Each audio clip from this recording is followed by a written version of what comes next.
Hey, seventh graders. This video is going to go over the directions for your assignment that goes along with Echo and Narcissus, as well as give you a model for what this should look like. Please feel free to watch this as many times as you need so you are annotating correctly. I'll start with our directions. Read the following article with the task in mind. Mark the following annotations as you read. You are going to highlight keywords or phrases. Please remember that keywords and phrases are those words or phrases that are significant to the story. They are not necessarily words you don't know or words you need to figure out. They're words that if you didn't understand what they meant, you would have a hard time understanding the themes and ideas in the article. Next, you're going to underline central ideas and themes that relate to the task. Keep the task in mind here. We're not underlining any possible theme. We're underlining the themes that relate to our task. Finally, you're going to add comments. These are your thoughts and questions as you read. These are not guided. This is anything you feel like you need to remember as you are reading this story. Okay, now a reminder for our task. You are using textual evidence to write an explanatory essay explaining several character traits of Echo and Narcissus that make them responsible for their own tragedy. So as we are annotating, remember we're looking for character traits that have led to them being responsible for their own tragedy. All right. We have already read this once as a class, so now we are going back. This is the second time we're reading and we are annotating for the things above. Echo and Narcissus. I'm going to walk through this like I were doing your assignment, so this is just an example. Do not feel like you need to copy me or that yours needs to look just like it. This is just some of the things that you should be thinking through as you are doing your assignment. Echo was a beautiful nymph, fond of the woods and hills, where she devoted herself to woodland sports. She was a favorite of Diana and attended her in the chase. But Echo had one failing.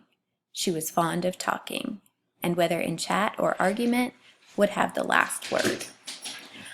I'm going to go ahead and highlight the last word. This may not be a word that I know what that means, but it's pretty important because that was Echo's problem, is that she would not stop talking and she always needed the last word. So that's an important phrase. So I'm going to highlight that. One day, Juno was seeking her husband, who, she had reason to fear, was amusing himself among the nymphs. Echo, by her talk, contrived to detain the goddess till the nymphs made their escape. When Juno discovered it, she passed sentence upon Echo in these words: "You shall forfeit the use of that tongue with which you have cheated me, except for that one purpose you are so fond of, reply. You shall still have the last word, but no power to speak first." Okay, I feel like this last sentence right here is really important to our task, the idea that this becomes a character trait that makes them responsible for their own tragedy. As we kept reading, I know that her losing the power to speak is what became a tragedy for her. So that really seems like that's a central idea for me. So I'm going to underline that. As I'm thinking about central ideas, I'm also going to go back up to here. This was the character trait that Echo had that led to this. So she had one failing. She was fond of talking, and whether in chat or argument, she would have the last word. That's the trait that we need to focus on for this. Looking for anything else. Past sentence upon was another phrase that jumped out at me that I want to highlight. That's kind of a different, I know that based on, as I was reading, I know that that means kind of that was the curse that Juno gave Echo, and so that was important.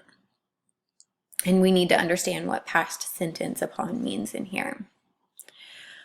To make a comment, I think for this paragraph, I really just want to remember those main points.